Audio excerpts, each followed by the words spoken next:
La diaspora, c'est clair. Vous avez vu le cordon, il est là. Donc, toutes les batteries sont mises en marche maintenant. Soyez calmes. En tout cas, c'est une révolution populaire. Donc, vous avez demandé que je suis à côté du président, nous sommes là. Je suis à côté du cordon. Il est là, tout va bien. Vraiment, on vous assure que tout va bien, tout ira bien. Soyez apaisés, les peuples congolais. Vous avez votre salut. Merci, cordon. En tout cas, donc, diaspora, vous avez la calme. Les hommes selon la vie.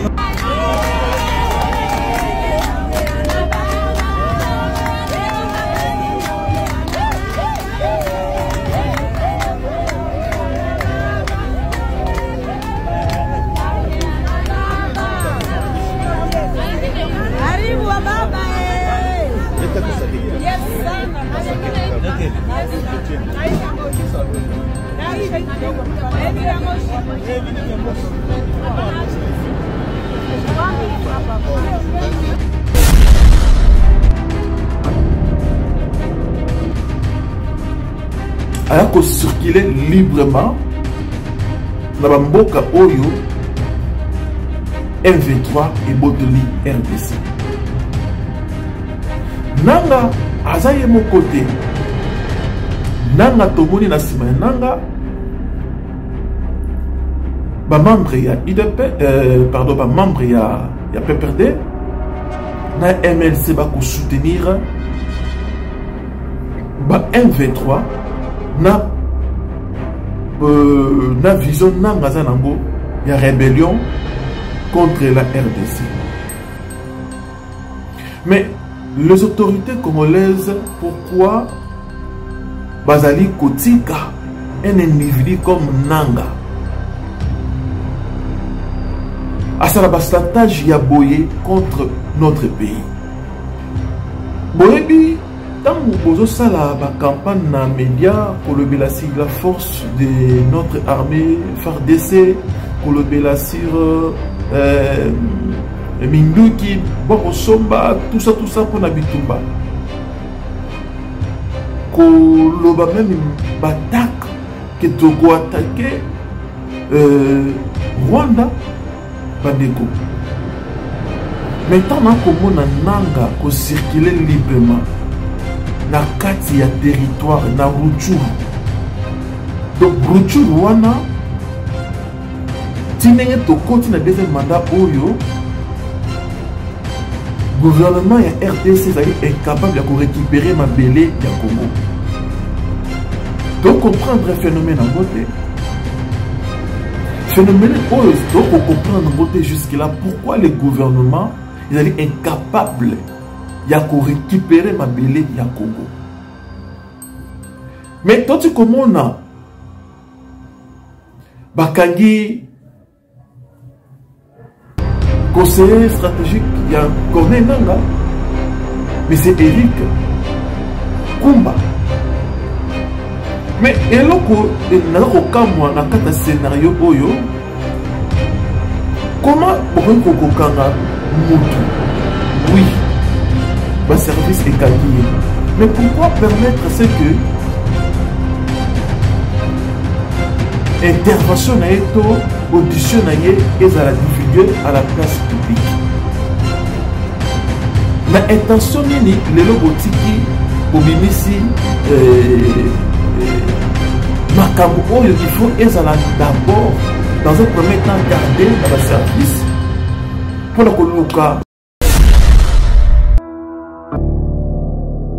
bote na biso peuple congolais place nyonso tozwami na pesi bino mbote pe na souhaité bino bolandi bolamu na émission na bino Zoom Congo Plus et pas autre solo masolo ya Ekolo Congo na beaucoup plus ce que bomoni ngai na casquette oyo na teni o na lati zalaka beaucoup plus kolobela makambo zali koleka na mboka na biso RDC na ba politicien mboka pe to simbaka vraiment vie sociale ya peuple congolais d'une manière générale pour na ko éclairer vraiment peuple na biso ba ko prendre conscience c'est la réalité donc vivre na kati na mboka.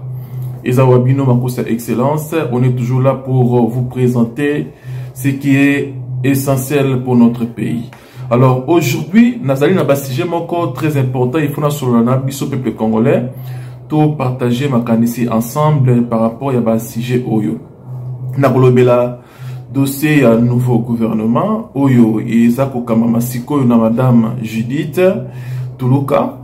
Nakolobela likambitali action ya madame Judith après avoir nommé premier ministre. Réaction à épée Azalina ni cette dame.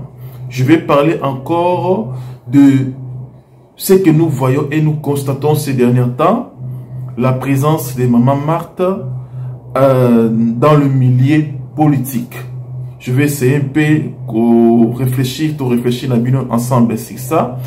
La levée il y a moratoire sur peine de mort.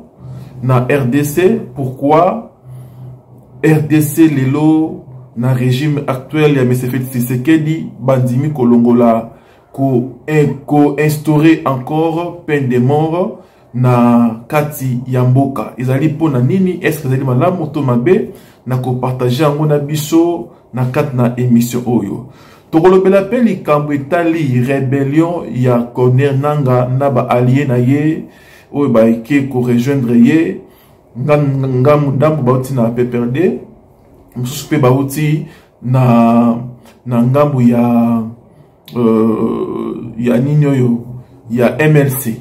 Donc ce sont des choses oyo toskolobela mokona lelo bandeko balandi bolimbi simuke.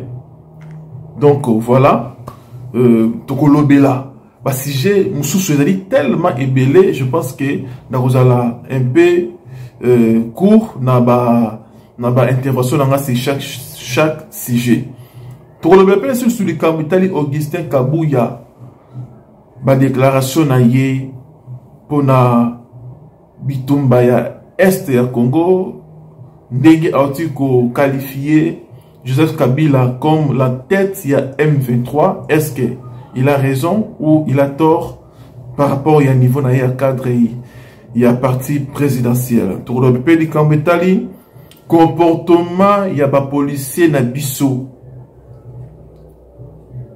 Nous avons vu de vidéos circuler maintes fois partout dans le pays concernant les comportements il y a pas policier na biso. Donc on va essayer de voir est-ce que façon bazo memela mboka façon bazo sale la musala est-ce que ça dit vraiment ko pesa lokumu na mboka to ko kitisa valeur ya mboka na biso to le dossier ya cour d'appel ndenge et accepté candidature ya mwana mboka Vili Etumanga lokola gouverneur soki ezali vraiment important parce que Vili Etumanga aza naba tâche est belée par rapport à parcours naïe et nous allons essayer de réfléchir sur ça également. Pe tokolobel susu na Italie likambu ya changement ya classe politique tokolobel susu likambu Italie dossier ya Vital Kamerhe ndenge azali toujours koluka kozwa la présidence ya Assemblée nationale. Le M23, Basala 14 mois, Awa, na Congo. Tout ça, nous allons essayer. Je sais que j'ai parlé de plusieurs sujets, mais nous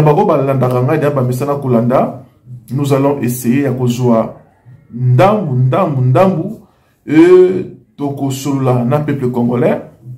Na kopesa makanista parce que on est obligé, étant que journaliste, analyste politique, toko sa makanisi na biso par rapport ya makamta ko mona ko salama na mboka na biso. Donc ba boko na biso sur TikTok, Zoom Congo Plus, na Facebook, na YouTube, bo s'adhérer, bo s'abonner pour na bo à chaque fois informé sur les actualités ya mboka na biso RDC. Alors, natiki moi générique muke et pesa biso occasion toko ta seconde à vivre ya émission na biso.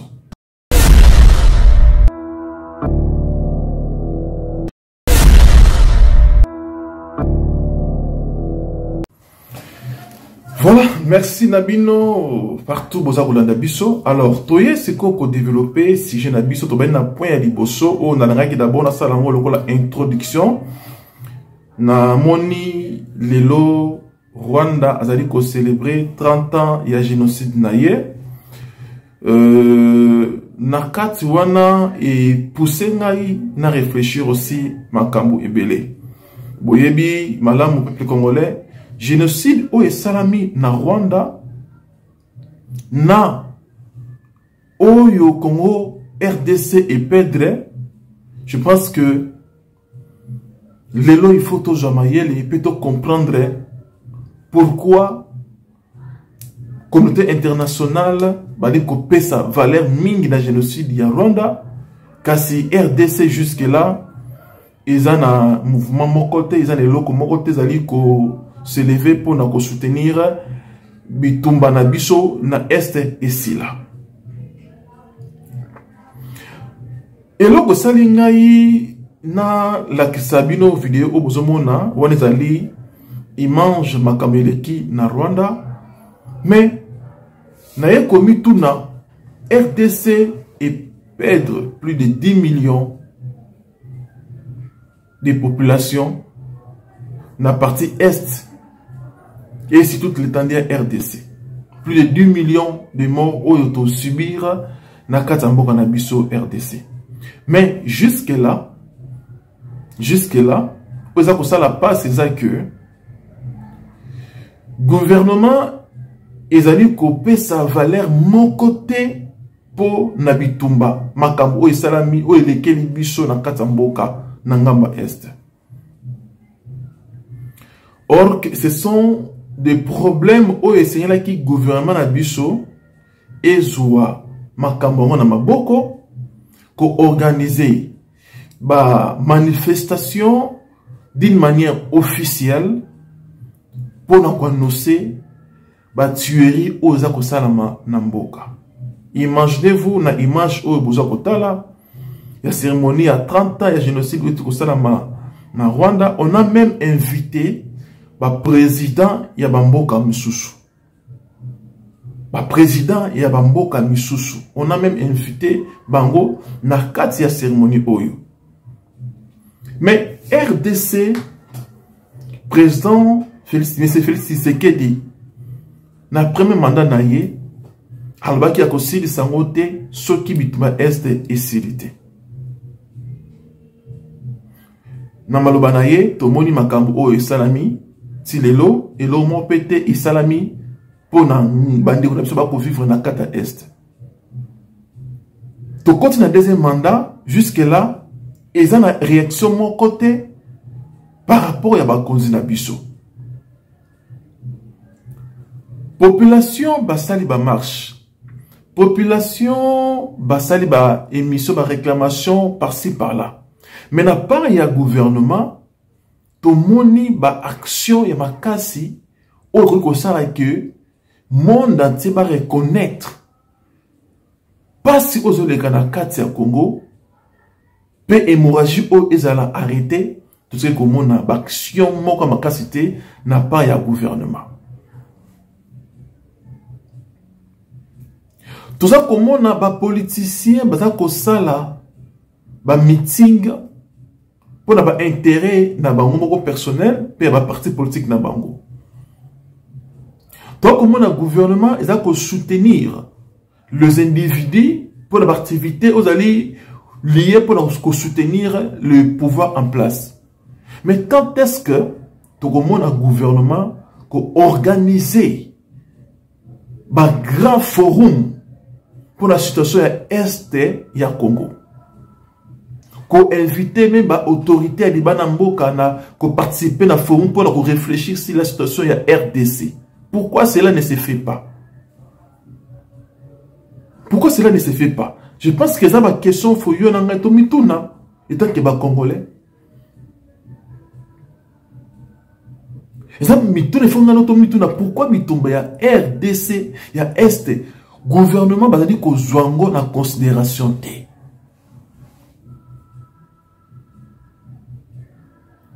Pour la paraphraser, kolobela directement les Kambouya rébellion Yananga. Bandeko, je vous dis que les lots au moni nanga.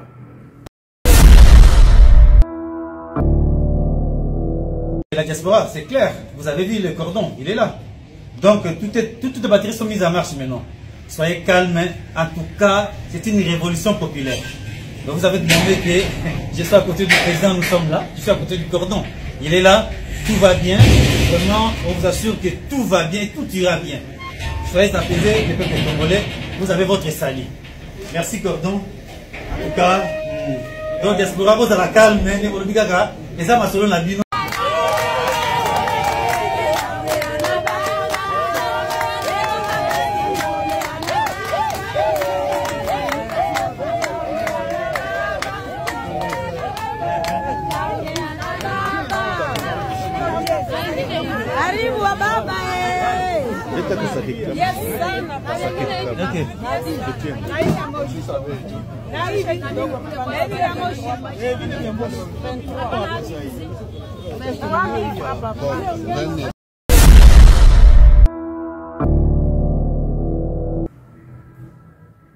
Alors qu'on circulait librement dans Mboka Oyo M23 et Botoli RDC. Nanga azaye mo côté. Nanga tomoni na sima nanga ba membre ya IDP pardon ba membre ya PPRD na MLC ba ko soutenir ba M23 na vision nanga za nango ya rébellion contre la RDC. Mais les autorités congolaises, pourquoi Bazali Kotika, un individu comme Nanga, à sa stratégie yaboye contre notre pays?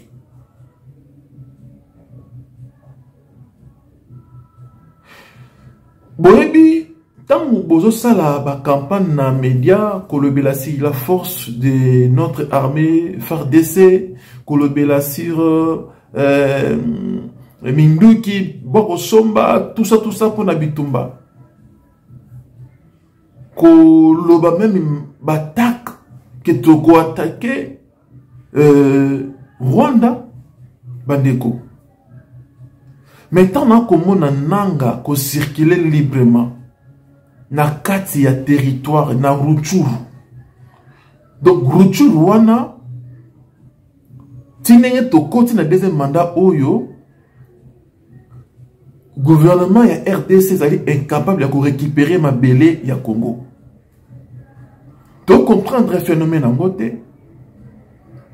Phénomène oyo donc comprendre en côté jusque là pourquoi les gouvernements ils sont incapables de récupérer ma belé ya Congo.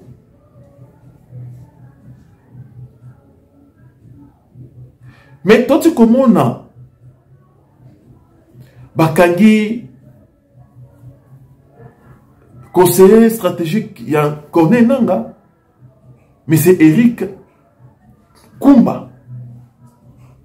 Mais eloko nako kamwa na kata scénario oyo, comment bokoki kokanga mutu?